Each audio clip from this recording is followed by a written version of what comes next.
সৌভাগ্যবান যুবক, তার নাম ওসমান হাদি। দুনিয়ার মানুষ আজ থেকে 1 সপ্তাহ আগেও তাকে চিনত না, অথচ তারা জানাজায় লক্ষ লক্ষ মানুষ শরীক হয়ে তার জন্য কেঁদেছে।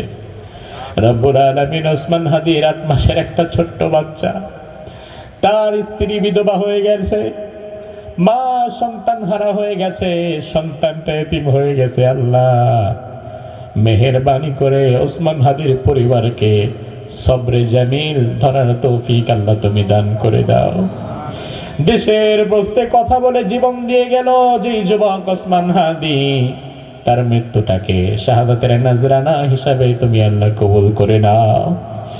রব্বুল আলামিন আমাদেরকে দেশের জন্য, মানবতার জন্য কাজ করার তৌফিক দান করে দাও। আল্লাহ তাআলা শাহাদাতের মৃত্যুটা কত সৌভাগ্যের, এমন সৌভাগ্যের মৃত্যু তুমি আমাদেরকেও নসিব করে দাও।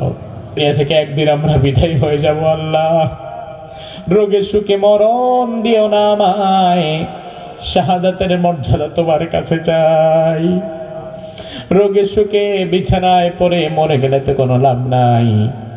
নবী আম্বিয়া কেরাম সহ সবাই যেমন শাহাদাতের দোয়া করতো, আমরাও তেমন তোমার দরবারে শাহাদাতের দোয়া করি। রব্বুল আলামিন শাহাদাতের মৃত্যুটা এমন সৌভাগ্যের, যেই মৃত্যুর পরে তোমার জান্নাতে যাওয়া যায়, যেই মৃত্যুর পরে আর কোনো হিসাব নিকাশের দরকার হয় না।